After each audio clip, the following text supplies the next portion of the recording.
Hello students, तो देखो हमारे चैप्टर लिक्विड सॉल्यूशंस के अंदर हम लोगों ने लास्ट क्लास डिस्कस किया था कि कैसे हम एक सॉल्यूशन के लिए वेपर प्रेशर कैलकुलेट करते हैं। मैंने आपको सिखाया था राउट्स लॉ कि राउट्स लॉ क्या होता है, और राउट्स लॉ का जो अपने इक्वेशन सीखा था P total that is vapour pressure of solution equal to क्या होता है P naught A X A plus P naught B X B, और उसको हमने यूज़ करना में सीखा था। आओ आज एक और क्वेश्चन करते हैं उसी के ऊपर। लास्ट क्लास मैंने आपको एक वेपर फेज वाला भी सिखाया था। मैंने सिखाया था कभी भी अगर आपको लिक्विड फेज की मोल फ्रैक्शन को वेपर फेज की मोल फ्रैक्शन से रिलेट करना है तो आप सिंपल क्या करोगे, राउट इज इक्वल्स टू डाल्टन करोगे। तो उस पर मैंने आपको क्वेश्चन करवा ही दिया था एक टाइप। तो आओ कुछ और अच्छे क्वेश्चंस करते हैं, इनकी प्रैक्टिस करते हैं, ठीक है। तो अगला क्वेश्चन है, मिक्स्ड क्वेश्चंस दे रहा हूं मैं आपको। तो देखें question is at 90 degree Celsius, at 90 degree Celsius vapour pressure of toluene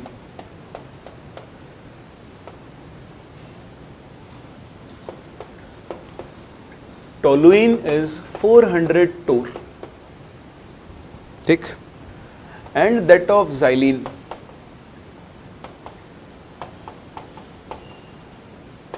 is, तो xylene का भी प्रेशर आपको दिया हुआ है 150 torr,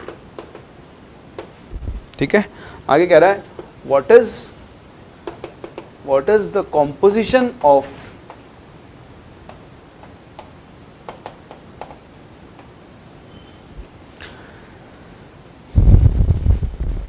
liquid mixture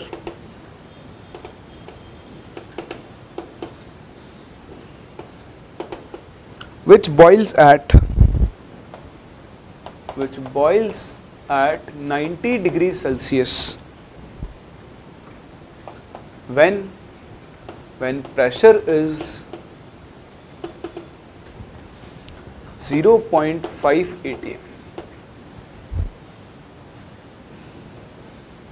एक पार्ट और आगे कुछ बताना है, what is the composition of vapour produced. दो पार्ट आपको इस क्वेश्चन के सॉल्व करने हैं। एक लिक्विड है जिसके अंदर टोलुइन और xylene दोनों प्रेजेंट है, और आपको इस मिक्सचर के लिए बताना है कि एक तो लिक्विड का कॉम्पोजिशन बताना है जो 90 डिग्री सेल्सियस पे बॉईल करता है, और साथ में इसके ऊपर जो वेपर्स बनेंगी उनका भी आपको कॉम्पोजिशन बताना है। ट्राई करें, देखते हैं जिस क्वेश्चन में सोचना है आप उसे सोच पाते हो या फिर नहीं। तो देखें बहुत सिंपल सा क्वेश्चन। एक चीज़ है आपको ध्यान देने, मैंने आपको सिखाई भी थी, ये लिक्विड मिक्सचर 90 डिग्री सेल्सियस पर बॉईल कर रहा है जब प्रेशर कितना है 0.5 atm। मैंने आपको सिखाया है किसी भी लिक्विड का जो नॉर्मल बॉइलिंग पॉइंट होता है, बॉइलिंग पॉइंट होता है, वो क्या होता है जब उसका वेपर प्रेशर किसके इक्वल हो जाएगा, पी एक्सटर्नल के। तो कहने की बात, समझने की बात यह है कि उसने आपको यहाँ पर इनडायरेक्टली क्या दे दिया है, वेपर प्रेशर ऑफ सोल्यूशन दे दिया है। क्या दे दिया है, वेपर प्रेशर ऑफ सोल्यूशन दे दिया है, जो कि कितना हो चुका होगा, 0.5 atm हो चुका है। और आपको ये बात समझ में आ रही है? तो बस अगर आपको ये बात समझ में आ रही है तो अपना काम हो गया। Vapour pressure of solution 0.5 atm है, आपको लिक्विड मिक्सचर का कॉम्पोजिशन बताना है। तो राउट्स लॉ लगाओ, P इज इक्वल्स टू क्या बनेगा, P not of benzene into mole fraction of benzene plus P not of toluene into mole fraction of toluene. तो अभी आप ध्यान दें, इसने प्रेशर दिए टोर में और आपके पास है ATM में। तो ATM को बदलो टोर में, तो हाफ ATM इंटू 1 ATM में कितना होता है, 760 टोर। बताओ कितना हो गया, ये 380 टोर हो गया। तो बेसिकली आपके पास जो सोल्यूशन है, मिक्सचर है, उसका वेपर प्रेशर 380 टोर है। तो आप रखें यहाँ पर values, 380 torr is equals to क्या बनेगा, P नॉट B। बताओ प्रेशर ऑफ बेंजीन कितना है, बेंजीन तो यहाँ है ही नहीं, ज़ोलुइन और टोलुइन है, इसको xylene बोल लो XX। तो देखो xylene का प्रेशर है 150 इंटू उसका मोल फ्रैक्शन XX से मान लो, प्लस टोलुइन का प्रेशर कितना है 400 इंटू इसका मोल फ्रैक्शन जाएगा 1 माइनस XX होगा। क्या आप यहाँ xylene का मोल फ्रैक्शन निकाल सकते हो? तो देखो निकालो, 150 माइनस 400 कितना आएगा, 250। तो 250 को इधर ले आओ, तो 250 into mole fraction of X किसके इक्वल आ जाएगा, 20 के। तो बताओ मोल फ्रैक्शन ऑफ xylene कितना आ जाएगा, 2/25। तो अगर मोल फ्रैक्शन ऑफ xylene 2/25 है तो मोल फ्रैक्शन ऑफ टोलुइन कितना आ जाएगा, 23/25 आएगा। लेकिन ये मोल फ्रैक्शंस किस में आए बताओ, सोल्यूशन यानी लिक्विड फेज में है। आपको साथ में और कौन से कैलकुलेट करने हैं, वेपर फेज वाले भी कैलकुलेट करने हैं। तो कर लो, बताओ वेपर फेज वाले कैलकुलेट करने हैं तो राउल्ट को किसके इक्वल कर दो, डाल्टन। चलो ये काम कर लेते हैं टोलुइन के लिए, ठीक है। तो बताओ टोलुइन के लिए राउल्ट्स लॉ लगाओ, तो राउल्ट्स लॉ के हिसाब से टोलुइन का जो वेपर प्रेशर है वो P not of toluene into mole fraction of toluene होना चाहिए, और डाल्टन के हिसाब से देखें तो वो total pressure into mole fraction of toluene vapour phase में होना चाहिए। तो यहाँ से आप वाई टोलुइन की वैल्यू निकाल लो, बताओ कितना आ जाएगा, P not toluene into mole fraction of toluene upon total pressure. तो बताओ पी नॉट ऑफ टोलुइन तो कितना है 400 into mole fraction of toluene कितना है 23/25 डिवाइडेड बाय ये प्रेशर कितना है 380। इस वैल्यू को आप सॉल्व कर लो, ये वैल्यू आपको अप्रॉक्सीमेटली 0.968 मिल जाएगी। तो अगर टोलुइन का मोल फ्रैक्शन वेपर पे फेज में 0.968 है तो बताओ ज़ाइलिन का कितना होगा 1 - 0.968। बताओ वो वैल्यू कितनी आ जाएगी आपके पास, देख लेना यार, जितनी भी आती है वो आप कैलकुलेट कर लोगे। वैसे दिख रहा है 0.032 है ना, 0.032 आ जाएगी, सही है। तो ये इन दोनों के मोल फ्रैक्शंस होंगे किसके अंदर, वेपर फेज में होंगे। अब देखो यहाँ से हम कुछ चीज़ें कंक्लूड कर सकते हैं। सिंस वेपर फेज में टोलुइन का मोल फ्रैक्शन ज़्यादा है, इसका मतलब इस मिक्सचर में toluene is the more volatile component as compare to xylene, कर सकते हो ना, इसलिए उसका वेपर में अमाउंट भी क्या है, ज़्यादा है।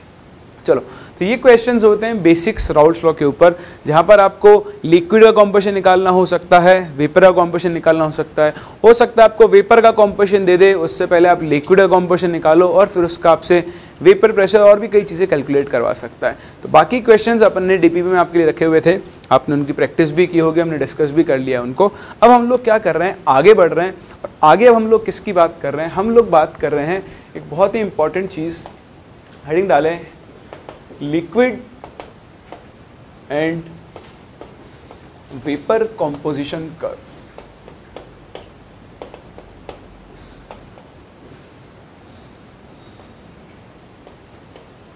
तो हम कौन से कर्व्स की बात कर रहे हैं, लिक्विड और वेपर कॉम्पोजिशन कर्व की बात कर रहे हैं फॉर आइडल सॉल्यूशंस।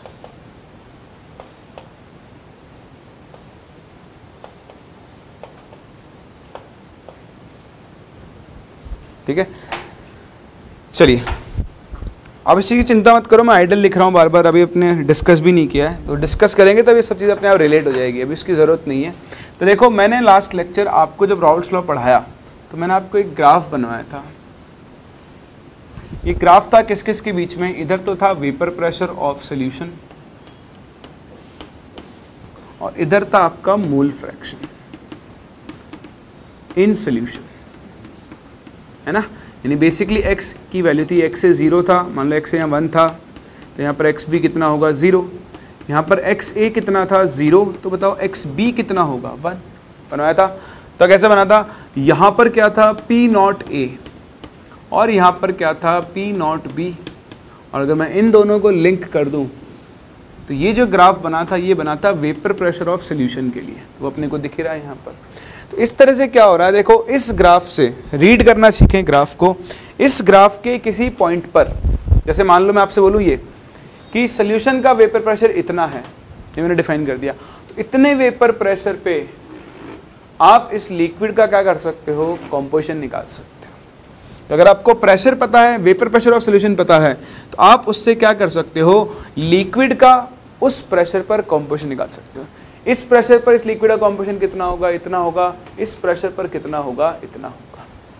समझ रहे हो, इसीलिए हम इस कर्व को क्या बोलते हैं, इस कर्व को हम बोलते हैं लिक्विड कॉम्पोजिशन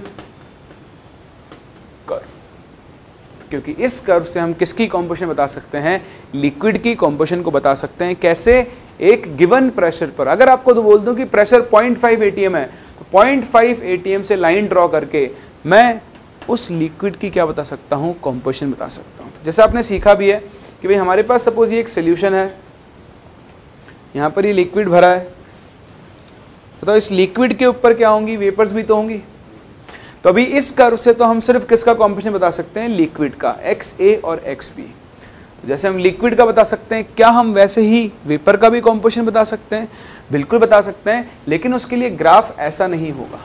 तो ग्राफ कैसा होगा, आओ पहले ग्राफ बनाने की कोशिश करते हैं, उसके बाद डिस्कशन करेंगे कि ग्राफ कैसा बनेगा। तो आप देखें, अगर मैं किसी भी एक सॉल्यूशन के लिए लिखूं XA प्लस XB, बताओ XA प्लस XB हमेशा कितना आएगा 1। बताओ XA क्या है, mole fraction of A in liquid phase.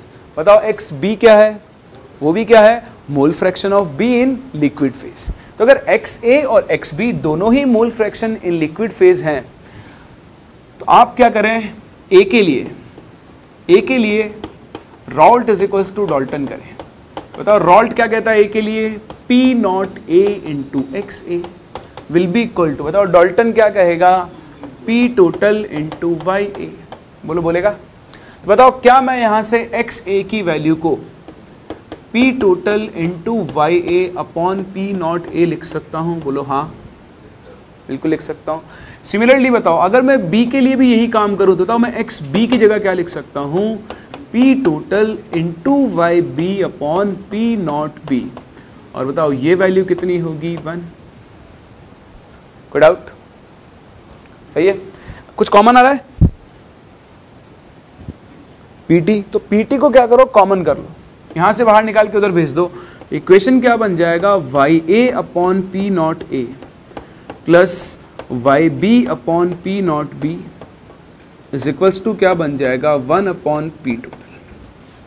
तो ये इक्वेशन में इंपॉर्टेंट है जिसको आपने यहां से डिराइव किया है। कई बार सिर्फ इस इक्वेशन को यूज करके भी आपसे क्वेश्चंस पूछे जा सकते हैं। कैसे भाई, देखो मैंने आपको बताया था एक equation PT is equals to P naught A XA plus P naught B XP।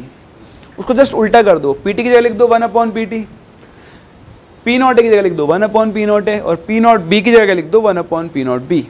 इसी इक्वेशन से बना सकते हो, XA की जगह YA और XB की जगह क्या होगा, YB। तो देखो अब मैं इस पूरे इक्वेशन को या तो YA या फिर YB की फॉर्म में ला सकता हूँ। तो ऐसा करो, फ्लिप करते हैं, पहला काम। दूसरा काम, YB की जगह मैं क्या लिख सकता हूँ, 1 माइनस YA। तो करें फ्लिप, बताओ 1 अपॉन P टोटल किसके इक्वल बनेगा।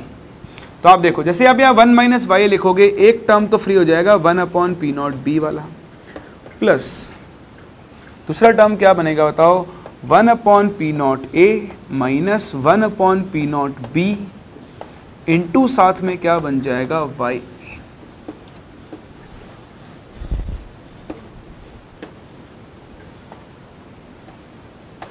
बोलो क्या ये आपको समझ में आ रहा है? तभी आप देखो मेरे पास दो वेरिएबल हो गए हैं, एक YA और एक वेपर प्रेशर ऑफ सॉल्यूशन। भाई देखो P नॉट A और P नॉट B तो एक गिवन टेम्परेचर पर फिक्स होंगे, बदलेगा कौन, कॉम्पोजिशन के साथ साथ कौन बदल सकता है, आपका वेपर प्रेशर बदल सकता है। तो इस इक्वेशन से मैं क्या कर सकता हूं, ग्राफ प्लॉट कर सकता हूं। कैसा, आप इस इक्वेशन को कॉपी करो, फिर मैं आपको ग्राफ से मिलवाता हूं।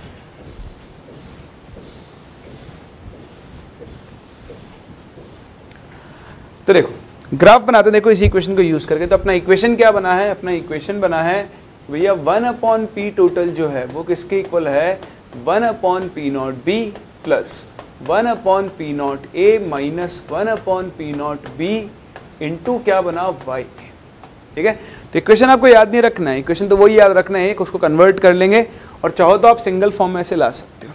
अब देखो, अब जो ग्राफ बनेगा आपका, बताओ किस किस के बीच में बनेगा। तो पहले देखो वहां बना था वेपर प्रेशर के बीच में, यहां बनेगा 1 अपॉन वेपर प्रेशर के बीच में। यानी अब यहां पर आप एक ग्राफ प्लॉट कर सकते हो। तो एक काम करता हूं मैं, थोड़ा सा इधर बनाता हूं आपके लिए ग्राफ, ताकि मैं उसको कन्वर्ट करके एक साथ ले सकूं। ग्राफ आप यहां बनाएं, है ना, बहुत ध्यान से देखना, बहुत सिंपल सा काम करने वाला हूं मैं आगे जाकर। थोड़ा सा आपको शुरुआत में लगेगा अजीब सा, बट हाँ यूज करना आना बड़ा बड़ा बड़ा बड़ा इंपॉर्टेंट है। तो ये ग्राफ बना बिटवीन 1 अपॉन P टोटल और मोल फ्रैक्शन, लेकिन इस बार मोल फ्रैक्शन कौन से फेज में है, वेपर फेज में। तो बताओ पहले मोल फ्रैक्शन कौन सी फेज में थी, एक्वस फेज में, अब मोल फ्रैक्शन कौन से फेज में है, वेपर फेज में। मतलब मैं यहाँ पर Y में डील कर रहा हूँ, यहाँ पर YA होगा 1, तो बताओ यहाँ YB कितना होगा, 0। यहाँ पर YA होगा 0, तो बताओ YB कितना हो जाएगा, 1। सही ना। तो जब YA 1 है तो जो प्रेशर होगा बताओ वो किसके इक्वल होगा, बोलो।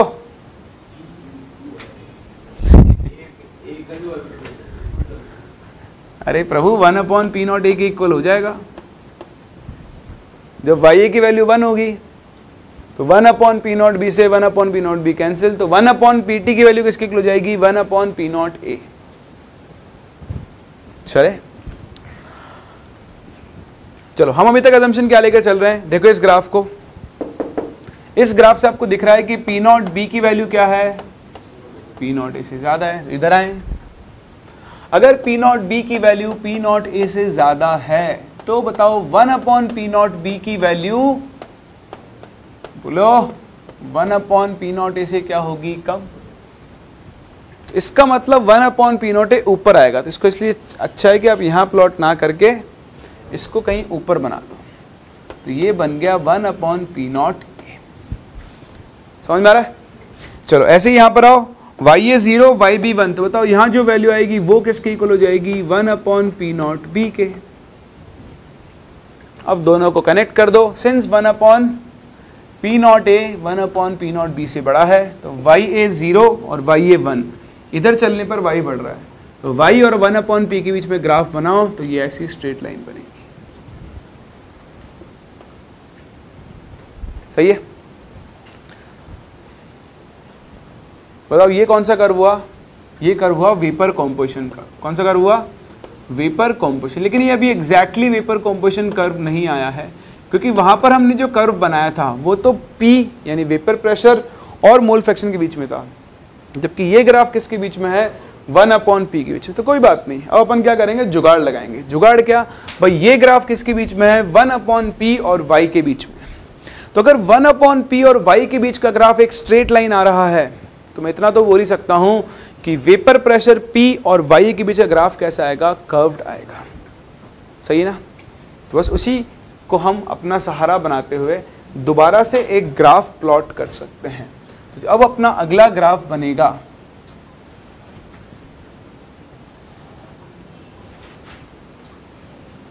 that will be again vapor pressure of solution, और यहां पर बनेगा वापस से मोल फ्रैक्शन इन वेपर फेस।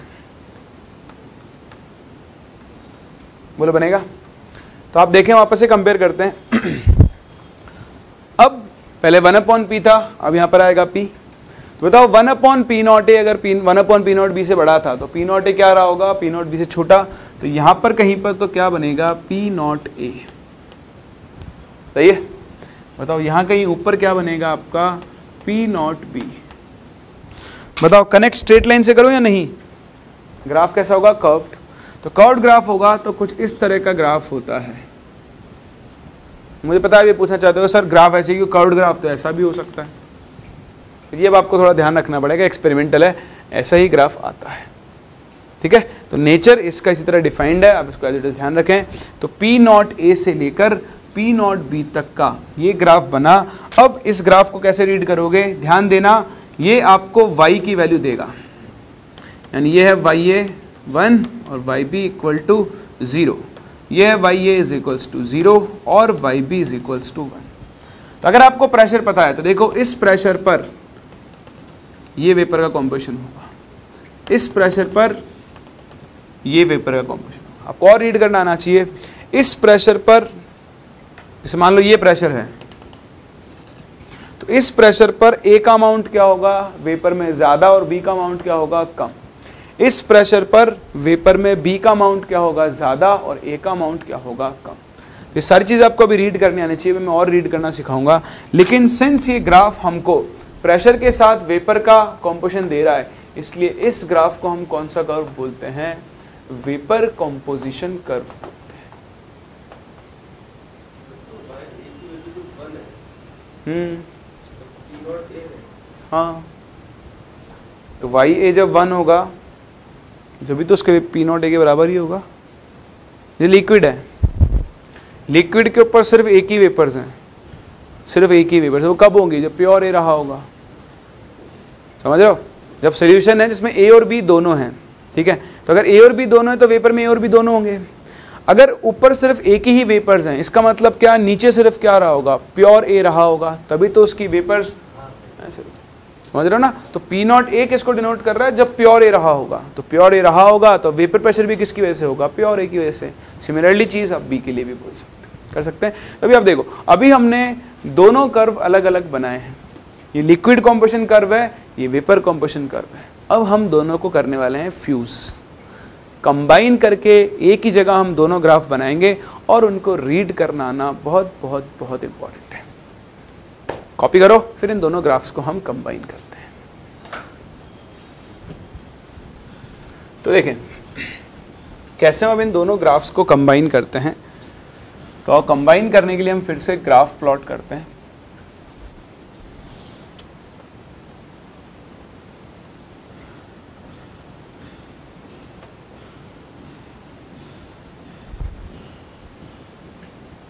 ठीक है, ग्राफ को रीड करना आना बड़ा ही इंपॉर्टेंट है। अब हम कॉमन टर्म्स के अंदर बात कर रहे हैं, मतलब इधर हम लेकर चल रहे हैं vapour pressure of solution, simple vapour pressure बोलो, यहाँ सॉल्यूशन का ए का बी का सबका वेपर प्रेशर काउंट कर लेंगे हम लोग। और इधर हम लेकर चल रहे हैं मोल फ्रैक्शन, क्या लेकर चल रहे हैं, मोल फ्रैक्शन। तो ये दो चीजें हम लोग यहाँ पर लेकर चल रहे हैं, एक जगह वेपर प्रेशर और दूसरी जगह हम लोग क्या लेकर चल रहे हैं, मोल फ्रैक्शन। ठीक है, फिर कहानी वही है, यहाँ पर मोल फ्रैक्शन ऑफ ए, मतलब यहाँ पर सिर्फ कौन प्रेजेंट होगा, प्योर ए, और बताओ यहाँ कौन प्रेजेंट होगा, प्योर बी। अब मैं कुछ भी स्पेसिफाई नहीं कर रहा हूँ, क्योंकि यहाँ मोल फ्रैक्शन ऑफ गैस भी हो सकता है, यानी वेपर भी हो सकता है, और मोल फ्रैक्शन ऑफ क्या हो सकता है, लिक्विड भी हो सकता है। मान लो कंडीशन वही है, let P naught B is greater than P naught A, that is B is more volatile than A. तो आप यहाँ पर पॉइंट्स मार्क करें, मान लो यहाँ पर कहीं पर ये है P naught B, sorry P naught A, pure A है, और यहाँ कहीं है आपका पी नॉट बी। तो अगर मैं इसके लिए लिक्विड कॉम्पोजिशन ग्राफ बनाऊं, कौन सा ग्राफ बनाऊं, लिक्विड कॉम्पोजिशन ग्राफ, तो बताओ वो कैसा बनेगा, ऐसी स्ट्रेट लाइन बनेगी। और अगर मैं वेपर कॉम्पोजिशन ग्राफ बनाऊं, तो बताओ वो कैसा बनेगा, कुछ इस तरह से बनेगा। तो देखो मैंने दोनों को कंबाइन कर दिया है, लिक्विड कॉम्पोजिशन और वेपर कॉम्पोजिशन कर्व। ये वाला जो कर्व है ये आपको लिक्विड का कॉम्पोजिशन देगा, ये वाला कर्व किसका कॉम्पोजिशन देगा, वेपर का। कहने का मतलब यह है इस ग्राफ में कि इस लाइन के ऊपर ऊपर सिर्फ और सिर्फ कौन एग्जिस्ट करता है, लिक्विड। इस लाइन के नीचे नीचे सिर्फ और सिर्फ कौन एग्जिस्ट करता है, वेपर। और ये जो आपको बीच का एरिया दिखाई दे रहा है, कौन सा एरिया दिखाई दे रहा है, बीच वाला, यहाँ पर बताओ कौन कौन एग्जिस्ट करेगा, लिक्विड और वेपर दोनों एक साथ एग्जिस्ट करेंगे। समझ रहे हो, ये तो होता है आपका ग्राफ एक साथ, कर्व। इसको हम सिंपल अब नाम दे सकते हैं vapour pressure and composition curve.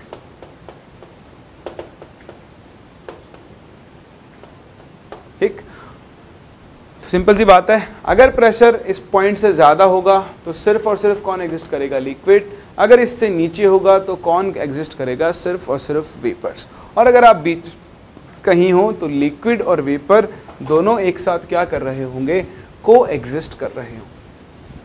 तीसरी चीज, आपको इस ग्राफ से कॉम्पोजिशंस रीड करना भी आना चाहिए। तो रीड करना सिखाने के लिए मुझे फिर से एक और बार ग्राफ बनाना पड़ेगा। तो सेम ग्राफ में रेप्लिकेट करता हूं,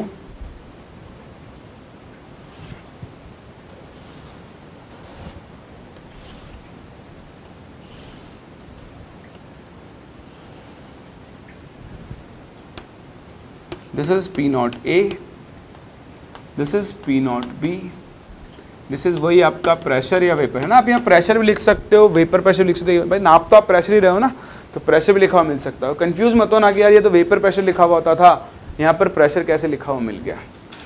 खैर इतना दिमाग तो आप में है ही। फिर देखो ये आएगा मोल फ्रैक्शन, ठीक है। अब कॉम्पोजिशन कैसे निकालते हैं, तो बताओ ये कौन सी लाइन है, लिक्विड लाइन। अच्छा मैं नाम बताना भूल गया, इसको हम लिक्विड या फिर लिक्विडस लाइन भी बोलते हैं। या तो आप लिक्विड लाइन बोल सकते हो या फिर आप इसे लिक्विडस लाइन भी बोलते हो। सिमिलरली इसको हम वेपर कर्व या फिर वेपरस लाइन भी बोलते हैं, ठीक है। तो लिक्विडस वेपरस टर्म मिल जाए तो कभी कंफ्यूज मत होना। तो हम क्या करेंगे, मान लो इस प्रेशर पर, ध्यान से देखना, इस प्रेशर पर ये कुछ प्रेशर पी है, मैं लिक्विड और वेपर दोनों का कॉम्पोजिशन निकालना चाहता हूं। तो आप क्या करो, यहां से एक लाइन ड्रॉ करो, ठीक है। ये लाइन जहां पर लिक्विड वाले कर्व को कट कर रही है, तो वहां से आप एक नीचे प्रोजेक्शन लाओ। समझ रहे हो? बहुत ध्यान से देखना। मान लो इस पॉइंट की वैल्यू है 0.4, ठीक है? क्या है वैल्यू? 0.4। तो अब आप देखो ये क्या कहना चाह रहा है। देखो इस प्रेशर पर ये कौन सी लाइन को डिनोट कर रहा है? Liquid line. तो ये जो भी कॉम्पोजिशन आ रहा है, this is composition of liquid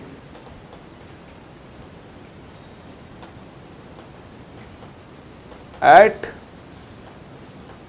pressure P। मैंने आपसे कहा था यहां पर XA कितना है? 1 मान लो A के प्योर A है, तो A हो गया 1 और B कितना हो गया? 0। तो अब आप खुद समझें, ये मिड पॉइंट के इस तरफ है, मिड पॉइंट के इस तरफ है, तो इसमें बताओ A का अमाउंट ज्यादा होगा या B का अमाउंट ज्यादा होगा? A का अमाउंट ज्यादा होगा। तो बताओ जो 0.4 मोल फ्रैक्शन है ये A की होगी या B की? समझ रहे हो बात को? भाई अगर आप मिड पॉइंट से इस तरफ हो तो मिड पॉइंट से इस तरफ में A का अमाउंट ज्यादा होगा, क्योंकि इधर A की मोल फ्रैक्शन बढ़ रही है। तो अगर 0.4 लिखा हुआ है, इसका मतलब यहां पर जो लिक्विड B है उसका मोल फ्रैक्शन कितना रहा होगा? 0.4, और लिक्विड A का मोल फ्रैक्शन कितना होगा? 0.6। ये आपको खुद से रीड करना आना चाहिए, आपको क्वेश्चन में कोई बताएगा नहीं। कर सकते हैं? अब कहने का मतलब ये, देखो ये कंटेनर है, चीजों की फील लें, उसके बाद भाई एक्चुअली यहाँ पे थ्योरेटिकल पार्ट बहुत ज़्यादा है, तो आपको ऐसे ही समझना पड़ेगा, न्यूमेरिकल्स में डायरेक्टली यूज़ नहीं आता। तो एक लिक्विड है, इस लिक्विड के अंदर A और B दोनों हैं, और इसी लिक्विड के ऊपर साथ साथ क्या प्रेजेंट है? वेपर भी प्रेजेंट है, उसमें भी A और B दोनों हैं।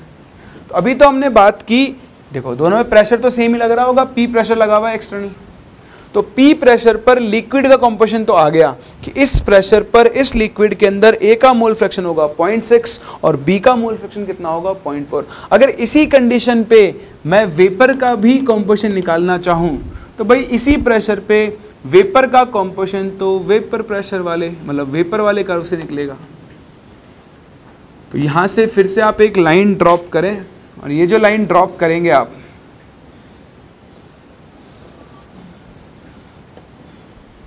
बताओ यहां पर कौन होता है? Pure B। मान लो ये वैल्यू मैंने लिख दी 0.3, इसके टर्म्स में लिखते तो हो गई 0.7। बताओ 0.7 किसका मोल फ्रैक्शन होगा? क्यों? क्योंकि यहां पर किसका अमाउंट ज्यादा होगा? B। बताओ जो 0.7 होगा ये XB की वैल्यू होगी या नहीं? हाँ वेरी गुड, ये वैल्यू किसकी होगी? YB की, क्योंकि ये जहां वेपरस लाइन को कट कर रहा है वही का कॉम्पोजिशन निकाल रहे हैं। तो सेम लिक्विड के लिए ये तो किसी कॉम्पोजिशन थी लिक्विड की, इस मिक्सचर में, इस मिक्सचर में XA तो कितना था? 0.6 और XB कितना था? 0.4। बोलो है? अब ऊपर जो वेपर्स बनी होंगी, इसके ऊपर जो वेपर्स बनी हैं उस वेपर्स में बताओ YB कितना होगा? 0.7 और YA कितना होगा? 0.3। यानी यहां पर जो वेपर्स थी उसमें YB कितना हो गया? 0.7 और YA कितना हो गया? 0.3।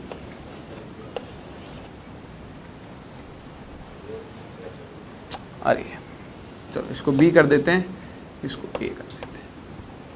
समझ रहे हो बात को? तो पहली चीज आपको इस ग्राफ को रीड करना आना चाहिए। अब आप ये सोच रहे होंगे सर फिर ये पॉइंट क्या दिखा रहा है? ये जो कट कर रहा है वो भी दिखाऊंगा, वो क्या दिखा रहा है वो मैं समझाऊंगा आपको आगे। अभी ये कुछ नहीं दिखा रहा है, अभी तो आप सिंपल इन दो पॉइंट्स को देखें। यहाँ से आप लिक्विड का कॉम्पोजिशन निकाल सकते हैं, यहाँ से आप वेपर का कॉम्पोजिशन निकाल सकते हैं, फॉलो कर सकते हैं। तो ये होता है आपका वेपर प्रेशर कॉम्पोजिशन कर्व। अब इसका बहुत इंपॉर्टेंट यूज है, यहाँ से हम देख रहे हैं कि सिस्टम की, इस सिस्टम की जो कॉम्पोजिशन है वो प्रेशर पर डिपेंड कर रही है। मैं जैसे जैसे प्रेशर बदलता जाऊंगा, जैसे अभी ये प्रेशर था, अगर मैं प्रेशर कम कर दूं, जैसे मान लो आप देखना मैं इस पॉइंट पर आ जाऊं, बताओ इस पॉइंट पर लिक्विड की कॉम्पोजिशन ये आएगी और वेपर की कॉम्पोजिशन ये आएगी। तो देखो अब जो लिक्विड है उसमें ए का अमाउंट और ज्यादा हो चुका है और वेपर में बी का अमाउंट क्या हो चुका है? कम हो चुका है। समझ रहे हो? तो बेसिकली हम यहाँ से बोल सकते हैं from this graph it is very clear. अच्छा इसको हम बता दूं, इसको हम लीवर रूल बोलते हैं। क्या बोलते हैं? Lever rule.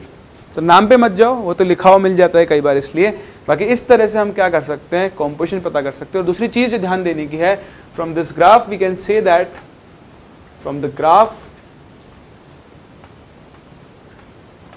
it is clear that composition of liquid and vapor changes with change in external pressure। तो जैसे जैसे एक्सटर्नल प्रेशर चेंज होता जाएगा वैसे वैसे आपकी जो लिक्विड और वेपर फेज की कॉम्पोजिशंस हैं वो भी साथ साथ क्या होती जाएंगी, चेंज होती जाएंगी। तो इसका बहुत इंपॉर्टेंट यूज है। हम अब क्या करेंगे, प्रेशर के साथ वेरिएशन देखेंगे कि अगर हम प्रेशर कम करें तो क्या होगा, प्रेशर बढ़ाते जाएं तो क्या होगा। कॉपी करो, उस चीज को भी डिस्कस करते हैं। देखो एक और चीज ऑब्जर्व करने की, यहाँ पर आप देखोगे तो यहाँ पर अंदर लिक्विड में ए का मोल फ्रैक्शन ज्यादा और बी का मोल फ्रैक्शन कम है, और वेपर में बी का मोल फ्रैक्शन ज्यादा है और ए का मोल फ्रैक्शन कम है। इसका मतलब बी क्या होगा, आपका ज्यादा वॉलेटाइल होगा, जिसे हम पहले ही बोलते हैं जिसका अगर पी नॉट बी की वैल्यू पी नॉट ए से ज्यादा है तो आपका बी जो होगा वो ए से क्या होगा, ज्यादा वॉलेटाइल। दूसरा, ये जो रीजन था लिक्विड प्लस वेपर वाला, ध्यान रखना यहाँ पर लिक्विड और वेपर दोनों को एग्जिस्ट करते हैं एक साथ इक्विलिब्रियम में, ठीक है। और चेंज होता रहेगा प्रेशर के साथ कि लिक्विड ज्यादा है या फिर वेपर, वो भी अपन देख लेते हैं कैसे होगा। आप आए और हेडिंग डालें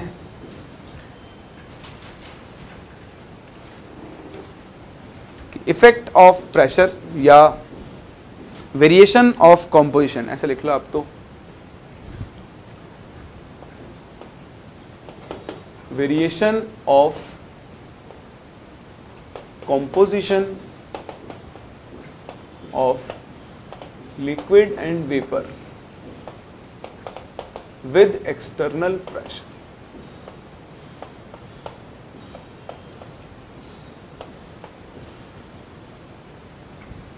ठीक, तो इस वेरिएशन को थ्योरेटिकली और ग्राफ से समझने से पहले मैं आपसे बहुत ही सिंपल शब्दों में कुछ पूछना चाहूंगा, कृपया सोच समझ के जवाब दें। सपोज ये मेरे पास एक सिलेंडर है,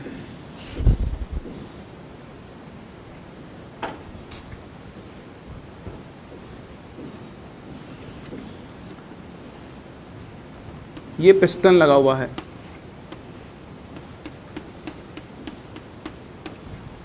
ठीक है,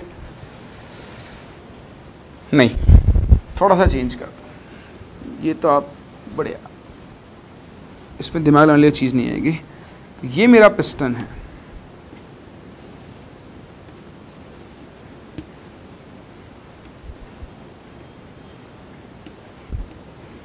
ठीक है, यहां पर एक लिक्विड भरा हुआ है,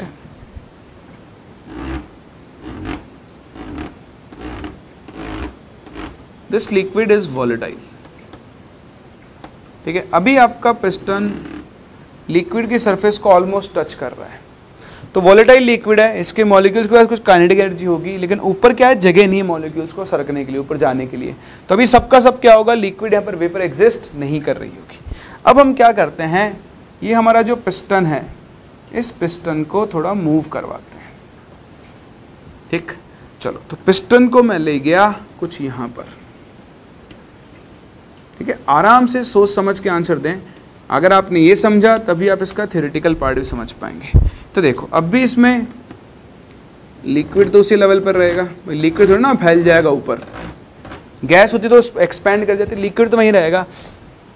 अब आप मुझे बताओ, ये एक वॉलेटाइल लिक्विड है, क्या यहां पर वेपर मॉलिक्यूल्स होंगे, हाँ या ना? टेम्परेचर सेम है, फिक्स टेम्परेचर है, यहां पर भी टी था, यहाँ पर वही टेम्परेचर टी है। मैं आपसे पूछना चाहता हूं कि ये जो खाली जगह है उसमें इस लिक्विड की वेपर के मॉलिक्यूल्स होंगे या फिर नहीं होंगे? होंगे, क्यों होंगे? तो किसने बोला प्रेशर चेंज कर रहे तो प्रेशर बढ़ेगा? वेपर फेज बनेगी, क्यों बनेगी? कोई लॉजिक भी तो होना चाहिए, थोड़ा ना कुछ बोल दिया जो ही हो जाएगा। हाँ, तो ये बोला ना जगह मिलेगी। भाई देखो, मैंने आपको एवेपोरेशन सिखाया था। मैंने एवेपोरेशन में आपसे क्या बोला था कि लिक्विड मॉलिक्यूल, जो सरफेस वाले लिक्विड मॉलिक्यूल्स होते हैं, उनके पास अपनी खुद की कुछ ना कुछ काइनेटिक एनर्जी होती है। अगर उनकी काइनेटिक एनर्जी सफिशिएंट है कि वो इस जगह को छोड़कर बाहर निकल जाएं, तो वो वेपर में कन्वर्ट हो जाएगा। और इस तरह से एवेपोरेशन के थ्रू यहाँ पर क्या बनेंगे, वेपर मॉलिक्यूल्स बनेंगे, जिसके लिए आपको लिक्विड को हीट करने की ज़रूरत नहीं है। तो मैंने कोई हीटिंग नहीं की है, टेम्परेचर फिक्स रखा है और मैं प्रेशर बदल रहा हूँ। तो आप खुद देखो, काइनेटिक एनर्जी तो यहाँ पर भी थी, लेकिन पिस्टन बिल्कुल आपने चिपका रखा था, मतलब प्रेशर बहुत ज़्यादा लगा रखा था, तो मॉलिक्यूल्स को बाहर निकलने के लिए एनर्जी मिल ही नहीं पा रही, वो बाहर निकल ही नहीं पा रहे थे। जैसे आपने प्रेशर कम किया, पिस्टन को विड्रॉ किया, देखो ये जो वैकेंट स्पेस क्रिएट हुआ, उसमें गैस मॉलिक्यूल्स भागते जाएंगे। आप जैसे जैसे पिस्टन को और बाहर निकालते जाओगे, उतना ही ज़्यादा लिक्विड क्या होता जाएगा, बताओ, एवेपोरेशन की तरफ मूव करता जाएगा, क्योंकि उसके ऊपर वेपर प्रेशर, उसके ऊपर प्रेशर क्या होता जा रहा है, कम। तो प्रेशर कम होता जा रहा है। पहले तो क्या था, प्रेशर ज़्यादा था, तो लिक्विड मॉलिक्यूल बाहर निकलता और वेपर प्रेशर को दबाया था। लेकिन अब क्या हो चुका है, प्रेशर बहुत कम होता जा रहा है, धीरे धीरे धीरे धीरे धीरे धीरे लिक्विड मॉलिक्यूल को बाहर निकलने में क्या रहेगी, आसानी रहेगी। इसका मतलब ये है कि अगर आप इस लिक्विड के ऊपर प्रेशर को धीरे धीरे धीरे धीरे कम करते जाओ, तो ये लिक्विड किस में कन्वर्ट हो जाएगा, वेपर में कन्वर्ट हो जाएगा। जब प्रेशर बहुत ज़्यादा कम हो चुका है, तो सारा लिक्विड बताओ किस में कन्वर्ट हो जाएगा, वेपर में कन्वर्ट हो जाएगा। क्या आपको ये कहानी समझ में आती है? क्या ऐसा कुछ लगता है कि ऐसा नहीं हो सकता है? क्योंकि अगर मैं इसको पहले समझाया तो आप मुझसे ये बोलते कि सर ऐसा कैसे हो सकता है। इसलिए मैंने आपको पहले ये बताया कि भाई देखें, ऐसा भी हो सकता है। आप अपने जीवन में, मतलब अपनी लाइफ में जनरली क्या करते हो, टेम्परेचर को यूज़ करते हो। जिसमें आपसे बोलूँ कि आपको इस लिक्विड को वेपर में कन्वर्ट करना है, तो आप क्या करोगे, इसको हीट करना शुरू कर दोगे, तो उसकी वजह से वेपर में कन्वर्ट होगा, पिस्टन आपका ऊपर मूव करेगा। मैं यहाँ हीट नहीं कर रहा हूँ, हीट तो मैं बाद में करूँगा। अभी मैंने टेम्परेचर को क्या रखा हुआ है, कांस्टेंट, और मैं प्रेशर को बदल रहा हूँ। उससे मैं देख रहा हूँ कि क्या लिक्विड वेपर में कन्वर्ट हो सकता है। तो ये आपने खुद ने ही बोल दिया कि हाँ भाई हो सकता है। तो अब इस मुद्दे को हम ना उठाएं, सही है। अब सीखते हैं एक्चुअली प्रेशर बदलने से कैसे कैसे चेंजेस होते जाएंगे, उसको हम रीड करेंगे ग्राफ से। हाँ, अगर प्रेशर बहुत ज़्यादा कम हो गया तो सारा लिक्विड वेपर में कन्वर्ट हो जाएगा। आप चाहो तो मैं आपको यहाँ थोड़ा बहुत लिख के बता सकता हूँ स्टेटमेंट की फॉर्म में कि as pressure on liquid decreases, the liquid molecules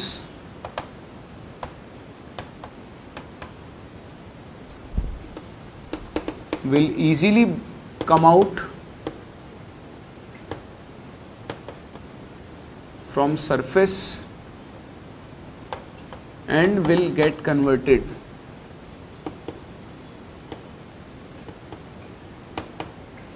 into vapors,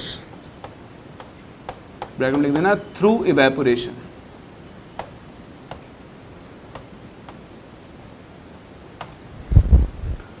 at a given temperature.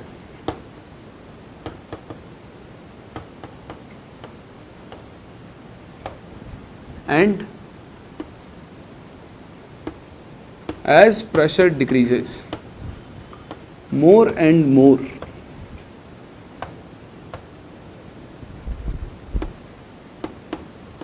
molecules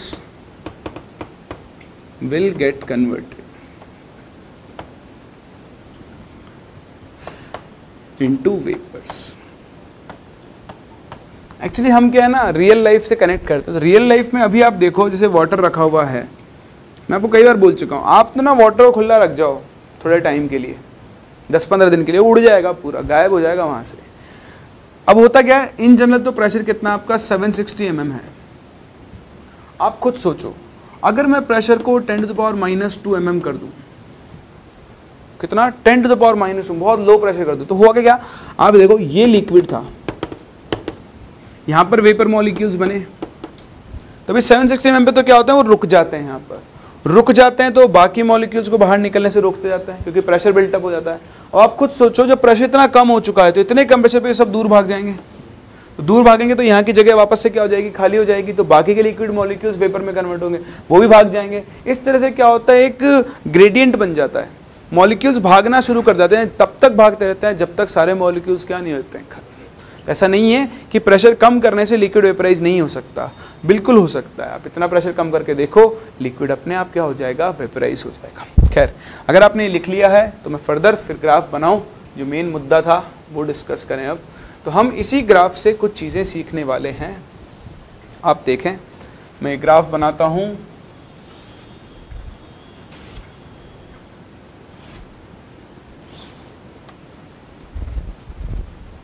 इधर तो हम लेंगे वही pressure,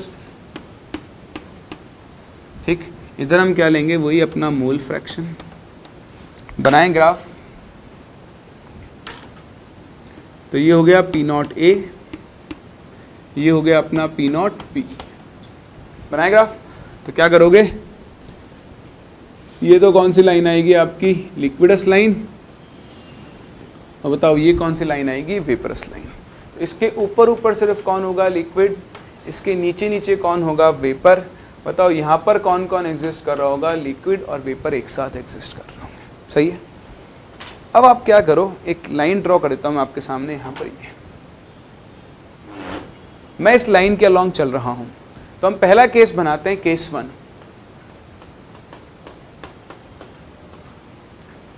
when pressure over a liquid is decreased. जैसे मैंने आपको भी केस दिखाया भी था, वो पिस्टन वाला, कि एक लिक्विड था, उस पर इनिशियली आपने पिस्टन को चिपका रखा था और अब आप धीरे धीरे पिस्टन को क्या कर रहे हो, बाहर रिमूव कर रहे हो। तो बेसिकली आप देखो, बताओ इधर से इधर, नीचे से ऊपर जाने में प्रेशर क्या हो रहा है, इंक्रीज। तो ऊपर से नीचे आने में क्या हो रहा होगा, डिक्रीज। तो हम इस लाइन के लॉन्ग डाउनवर्ड मूव कर रहे हैं। तो मैं यहाँ पे कुछ पॉइंट्स मार्क कर रहा हूँ। एक है ये पॉइंट, पॉइंट 1। एक है ये पॉइंट जिसको मैं बोल रहा हूँ पॉइंट 2। एक बीच में पॉइंट है पॉइंट 3। एक ये पॉइंट है पॉइंट 4 और एक ये पॉइंट है पॉइंट 5। इस ग्राफ में हर पॉइंट का क्या है, अपना एक सिग्निफिकेंस है। तो आओ देखें, पॉइंट टू पॉइंट हम यहाँ पर खेलते हैं और बात करते हैं कि हर पॉइंट यहाँ पर क्या रिप्रेजेंट कर रहा है। तो हम चलते हैं सबसे पहले एट पॉइंट 1।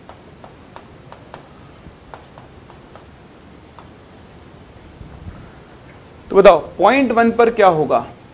पॉइंट 1 पर इस लिक्विड पर प्रेशर इतना ज़्यादा है कि सिर्फ और सिर्फ यहाँ पर क्या एग्जिस्ट कर रहा होगा, लिक्विड। भाई आप इस रीजन में हो ना, तो इस प्रेशर पर, इस P1 प्रेशर पर तो सिर्फ और सिर्फ क्या एग्जिस्ट कर रहा होगा, लिक्विड एग्जिस्ट कर रहा होगा। तो हम यहाँ पे क्या बोल सकते हैं कि at point 1 only liquid will exist.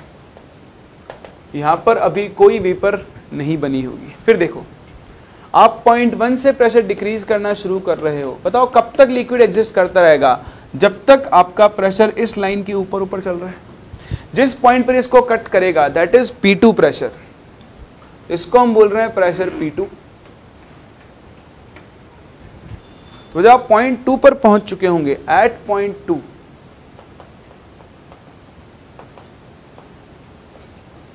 Point 2 पर क्या होगा, जब P एक्सटर्नल आपका P2 के बराबर हो चुका है, इसको आप बोलें इक्वल टू P1।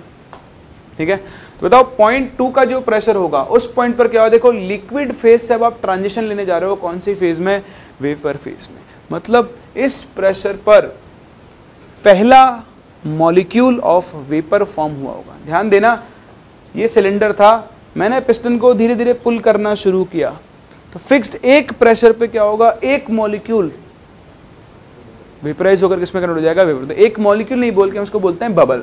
यानी यहां पर हम बोल सकते हैं कि जब आप प्रेशर पॉइंट 2 पर पहुंच चुके हो तो first bubble of vapour will be formed. यानी पहला बबल बना है, पहली बार लिक्विड किसमें हुआ होगा, वेपर में कन्वर्ट हुआ होगा। यहाँ पर अपने को कॉम्पोजिशन भी निकालने पड़ेंगे। इस प्रेशर की आपको वैल्यू दी जाएगी, प्रेशर की वैल्यू से आप लिक्विड और वेपर दोनों का कॉम्पोजिशन निकाल सकते हो। वो भी मैं आपको निकालना सिखाऊंगा। बहुत बड़ा काम नहीं, बहुत आसान होता है, पर अभी आप देखते हुए चलो।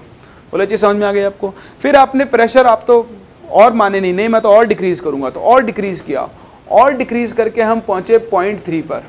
तो पॉइंट 3 पर प्रेशर कितना होगा, P3। तो जब आप P3 पर पहुंचे एट पॉइंट 3 पर, बताओ एट पॉइंट 3 क्या होगा। तो यहां पर क्या होगा, पॉइंट P3, यानी जब आपका P एक्सटर्नल P3 के बराबर हो जाएगा तो इस पॉइंट पर आप बोल सकते हो कि both liquid and vapour will exist. तो दोनों को एग्जिस्ट करेंगे, दोनों एक साथ इक्विलिब्रियम में एग्जिस्ट कर रहे होंगे। बताओ कब तक एग्जिस्ट करेंगे? जब तक आप कहाँ नहीं पहुंच जाते हो 0.4 पर। तो अगर आपने प्रेशर और फर्दर डिक्रीज किया एट 0.4, तो 0.4 पर प्रेशर डिक्रीज करते करते अल्टीमेटली आप कहाँ पर पहुंच गए? P external is equals to P4 पर। तो बताओ P4 पर क्या हो रहा है? अब आप लिक्विड फेज को पीछे छोड़ रहे हो और किस में कन्वर्ट हो रहे हो? वेपर में।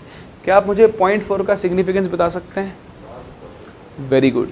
यहाँ पर क्या होगा? लास्ट ड्रॉप ऑफ लिक्विड किस में कन्वर्ट होने वाली होगी? वेपर्स में। तो यहाँ पर हम बोलते हैं कि last drop of liquid will convert into vapour. और उसके बाद क्या होगा? सारा लिक्विड किस में कन्वर्ट हो चुका होगा? बताओ, वेपर में कन्वर्ट हो चुका होगा। तो जब आप 0.5 पर आ जाओगे, एट 0.5, तो उस कंडीशन में सिर्फ और सिर्फ क्या एग्जिस्ट करेगी? Vapours only. Vapours will exist, that is all the liquid has vaporized। इस कंडीशन में सारा लिक्विड क्या हो चुका होगा? वेपराइज हो चुका होगा। बात समझ में आ रही है? तो इस तरह से आप इस ग्राफ पे प्रेशर का इफेक्ट देखते हो। देखो अभी हम प्रेशर क्या कर रहे हैं? डिक्रीज। तो ऑब्वियसली जब हम प्रेशर डिक्रीज कर रहे हैं तो लिक्विड किस में कन्वर्ट हो रहा होगा? वेपर में। जब हम प्रेशर को इंक्रीज करेंगे तो तब क्या होगा? तो उल्टा हो जाएगा। तब गैस को आप कंप्रेस करोगे तो बताओ वेपर किस में कन्वर्ट होना शुरू हो जाएगी? लिक्विड में कन्वर्ट होना शुरू हो जाएगी। उसकी बात भी अपन करेंगे। हाल फिलहाल तो आप इस वाले पार्ट को कॉपी करें।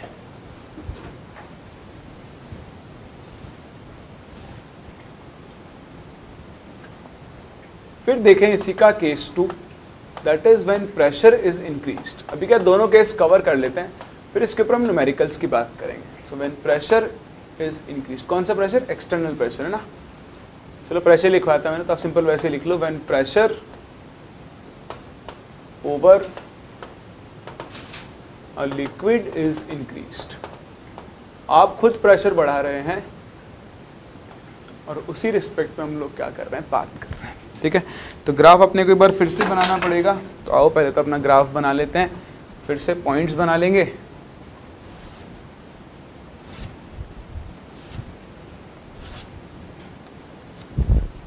ठीक, तो इधर वही आपका प्रेशर, इधर वही मोल फ्रैक्शन,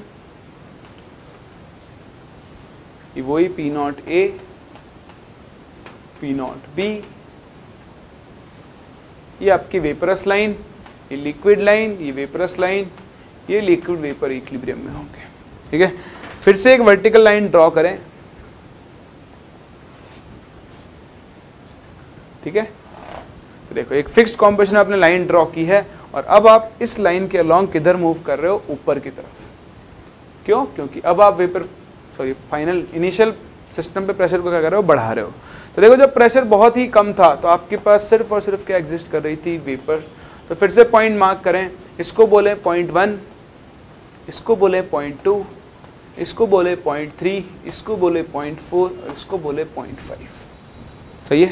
तो बताओ एट 0.1 अब आप नरेट करना शुरू करें, मुझे बताएं क्या क्या होगा। बताओ 0.1 पे पहली चीज P एक्सटर्नल किसके इक्वल हो चुका होगा? P1, ये वाला प्रेशर होगा। तो बताओ 0.1 पर क्या होगा? कौन एग्जिस्ट करेगा? सिर्फ क्या एग्जिस्ट करेंगी? वेपर्स, है ना। अभी लिक्विड बिल्कुल भी नहीं बना होगा। फिर बताओ आप प्रेशर को बढ़ाते बढ़ाते कहां पहुंचोगे? एट 0.2। बताओ 0.2 पर P एक्सटर्नल किसके इक्वल हो जाएगा? P2। बताओ इस कंडीशन पे क्या होगा? तो मतलब फर्स्ट ड्रॉप ऑफ लिक्विड बना होगा। भाई पहली बार वेपर किस में कन्वर्ट होगा? लिक्विड में। तो देखो जहां हमने पहले बोला था कि फर्स्ट बबल ऑफ वेपर बना होगा, यहां पर क्या होगा? First drop of liquid will be formed.